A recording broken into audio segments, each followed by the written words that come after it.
Sugar తగ్గుతుందా తగ్గదా అనేది ఇండివిజువల్ పర్స్పెక్టివ్ అండి. సో కొంతమందికి తగ్గుతుంది, ఎలాంటి అంటే విచారణ లేకుండా, ఎలాంటి మందులు లేకుండా, ఎలాంటి మెడికేషన్ లేకుండా తగ్గుతుంది. కానీ అది అలా తగ్గాలి అని అంటే వాళ్ళ లైఫ్ స్టైల్ ఎట్లా ఉండాలి అనేది కూడా ఇంపార్టెంట్.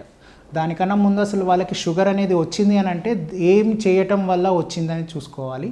వాళ్ళ ఫ్యామిలీలో ఎలా ఉన్నారు, వాళ్ళ ముందు వాళ్ళు ఎలా ఉన్నారు, అంటే వాళ్ళ ముందు జనరేషన్ ఎలా ఉన్నారు, ఆ ముందు జనరేషన్ ఎలా ఉన్నారు, ఫ్యామిలీలో నడిచే డిసీజెస్ కొన్ని ఉంటాయి కదా.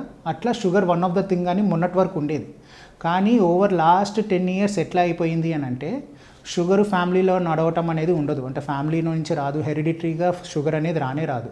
అది మెటబాలిక్ డిసీజ్ లాగా క్లాసిఫై అయిపోయింది. అంటే ఏంటి అని అంటే మనం చిన్నప్పటి నుంచి, పుట్టినప్పటి నుంచి మనం పెరుగుదల ఎట్లా అయితే ఉందో, మన అలవాట్లు ఎట్లా ఉందో, మనం తినే పరిస్థితి ఎట్లా ఉందో, అంటే మనం ఎలా తింటున్నామో, ఎన్నిసార్లు తింటున్నామో, ఏం తింటున్నామో, మనం చిన్నప్పుడు స్కూలింగ్కి వెళ్ళినప్పుడు ఎట్లా ఉండేది, మనం దాని తర్వాత కెరియర్ అడ్వాన్స్ అయినప్పుడు మన ఫుడ్ స్టైల్ ఎలా ఉంది, దాని తర్వాత మన యాక్టివిటీ ఎట్లా ఉంది, అంటే ఇప్పుడు మనం తినేటప్పుడు ఎనర్జీని గెయిన్ చేస్తున్నాం, కానీ అది ఎక్స్పెండిచర్ ఎట్లా చేస్తున్నాం, వాటన్నిటి మీద కూడా ఈ షుగర్ అనేది రెగ్యులేషన్ అనేది చూసుకోవచ్చు. సో షుగర్ ఒకటే కాదు, షుగర్ అనేది రెగ్యులేట్ అయినప్పుడు ఆటోమేటిక్గా వెయిట్ అనేది కూడా మేనేజ్ అయిపోతుంది అనమాట. సో డెఫినెట్గా ఏంటంటే ఇంట్లో ఎవరికో షుగర్ ఉంది, సో మీరు కంట్రోల్లో లేకపోతే మీకు షుగర్ వచ్చేస్తుందని కాదు. మన లైఫ్ స్టైల్ అనేది మనం కరెక్ట్గా పెట్టుకుంటే కనుక షుగర్ అనేది ఎప్పటికీ రాదు. ఆల్రెడీ మనం ఎంత ప్రయత్నించినా కూడా షుగర్ అనేది వచ్చింది, ఒక బార్డర్ లైన్లో ఉంది, అప్పుడు ఆ బార్డర్ లైన్ని దాటడానికి అన్నట్టుగా మెడిసిన్ హెల్ప్ అనేది తీసుకోవచ్చు.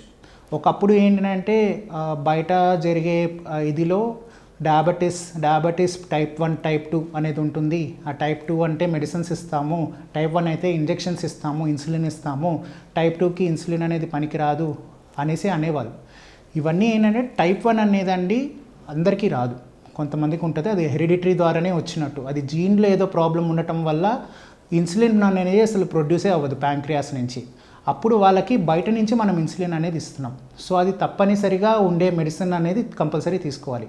టైప్ 2 డయాబెటీస్ అనేది ఏంటి అంటే మెటబాలిక్ డిజార్డర్. ఈ మెటబాలిక్ డిజార్డర్ అనేది సెకండరీ ఇన్ఫ్లమేషన్ని కాజ్ చేస్తూ ఉండటం వల్ల ఈ ప్రాబ్లమ్స్ అన్నీ అవుతూ ఉంటాయి. సో దాన్ని మాత్రం మనము మెడిసిన్స్ తోటి కంట్రోల్ చేసుకోవచ్చు. సో ఇప్పుడు బాడీలో ఉన్న ప్యాంక్రియాస్ ఏదైతే ఉందో అక్కడ బీటా సెల్స్ నుంచి వచ్చే ఇన్సులిన్ మన బాడీ, మన హెల్త్, అంటే మన బాడీ స్ట్రక్చర్ అండ్ ఆల్సో మన బాడీ వెయిట్ ప్రకారంగా ఉంటుంది. సో బాగా హెవీగా ఉన్న వాళ్ళకి ఆ బాడీకి సరిపడా ఇన్సులిన్ అనేది ప్రొడ్యూస్ అవుతుందో లేదో చూసుకోవాలి. ఒక ఏజ్ వచ్చాక ఏంటంటే ఏదైతే బాడీ ప్రొడ్యూస్ చేసుకునే ఇన్సులిన్ ఉంటుందో అది సరిపోకపోవచ్చు. అప్పుడు ఆ ఇన్సులిన్ అనేది తగ్గిపోవటం వల్ల మనం తినే ఆహారం ప్రకారంగా షుగర్ అనేది పెరుగుతుంది. అట్లాంటి వాళ్ళకి మనము మెడిసిన్స్ అనేది పెట్టి దాని ప్రకారంగా ఆ ఇన్సులిన్ ఏదైతే బాడీలో ఆల్రెడీ ఉందో ఆ ఇన్సులిన్ని సెన్సిటైజ్ చేయటం అవన్నీ చూసుకోవాలి.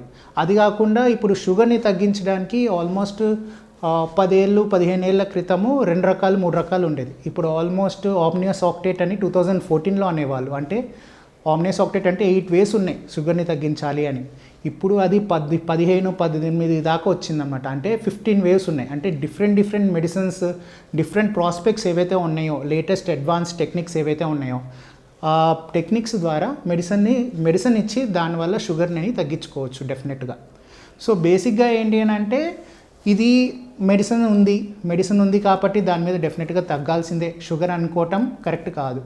దానికన్నా మన లైఫ్ స్టైల్ అనేది ఎలా ఉంది, మన ఫుడ్ ఇంటేక్ ఎట్లా ఉంది, మన ఎక్స్పెండిచర్ ఆఫ్ ఎనర్జీ ఎట్లా ఉంది, మన యాక్టివిటీ ఎట్లా ఉంది, అవి మెయిన్ పార్ట్స్ అయిపోతాయి. అందుకనే ఇది మెటబాలిక్ డిసీజెస్లోకి వచ్చింది.